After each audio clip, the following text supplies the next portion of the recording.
आज नेपाली क्रिकेटका लागि निकै महत्त्वपूर्ण दिन हो, किनभने आज दिउँसो ठिक 3:45 बजे नेपाल प्रिमियर लिग अर्थात् एनपीएल सिजन 3 प्लेयर अक्सन सुरु हुँदैछ। महिनौदेखि प्रतीक्षा गरिएको यो अक्सनले अब प्रत्येक टोलीको भविष्य तय गर्नेछ। कुन टोली सबैभन्दा बलियो बन्छ, कुन खेलाडी सबैभन्दा महँगो बिक्छ र कुन युवा खेलाडीको सपना पूरा हुन्छ, आज यी सबै प्रश्नको उत्तर हामीले पाउनेछौँ। यस पटकको अक्सनका लागि 347 जनाले आफ्नो नाम दर्ता गरेका छन्। यी खेलाडीलाई ए, बी र सी क्याटेगोरीमा विभाजन गरिएको छ। प्रत्येक फ्रेन्चाइजले आफ्नो रणनीति अनुसार खेलाडी छनौट गर्नेछन्। ए क्याटेगोरीमा राष्ट्रिय टोलीका अनुभवी र चर्चित खेलाडी छन्, यहाँ सबैभन्दा धेरै प्रतिस्पर्धा हुने अपेक्षा गरिएको छ। बी क्याटेगोरीमा घरेलु क्रिकेटमा लगातार राम्रो प्रदर्शन गरेका खेलाडी छन्, जसलाई धेरै टोलीले राम्रो विकल्पका रूपमा हेर्नेछन्। र सी क्याटेगोरीमा यसपटकको सबैभन्दा रोचक भाग बन्न सक्छ। धेरै युवा खेलाडी पहिलो पटक एनपीएल खेल्ने अवसरको प्रतीक्षामा छन्। कुनै एक राम्रो छनौटले उनीहरूको क्रिकेट करियर नै परिवर्तन गर्न सक्छ। यसअघि सबै 8 फ्रेन्चाइजले आफ्नो रिटर्न खेलाडीको सूची सार्वजनिक गरिसकेका छन्। त्यसैले आजको अक्सनमा बाँकी स्थानका लागि मात्रै खेलाडी छनौट हुनेछ।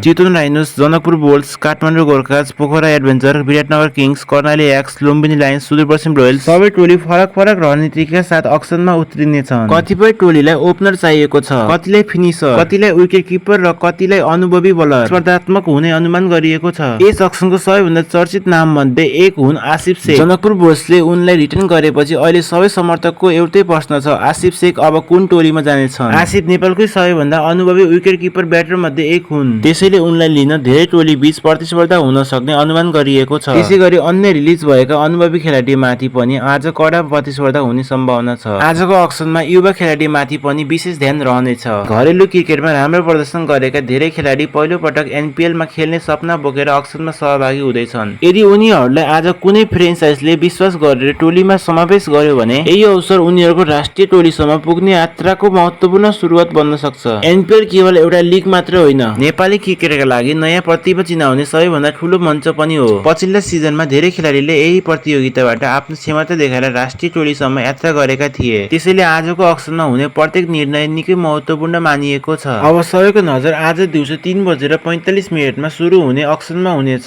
कुन टोलीले सबैभन्दा राम्रो रणनीति अपनाउनेछ, कुन खेलाडी सबैभन्दा महँगो बिक्नेछन्, कुन युवा खेलाडीले पहिलो पटक एनपीएल खेल्ने अवसर पाउनेछन् र सबैभन्दा ठूलो प्रश्न आसिफ शेख कुन टोलीमा जानेछन्? यी सबै प्रश्नको उत्तर आजको अक्सनले दिनेछ। तपाईलाई के लाग्छ, आज सबैभन्दा महँगो प्लेयर को बन्न सक्छ र कसको टोली मजबुत बन्नेछ? आजको अक्सनमा हामी सबै कुरा थाहा पाउनेछौँ। यस्तै क्रिकेटका सबै समाचारहरू हेर्न हाम्रो च्यानललाई सब्स्क्राइब गर्न नबिर्सिनुहोस्। धन्यवाद। जय नेपाल, जय क्रिकेट।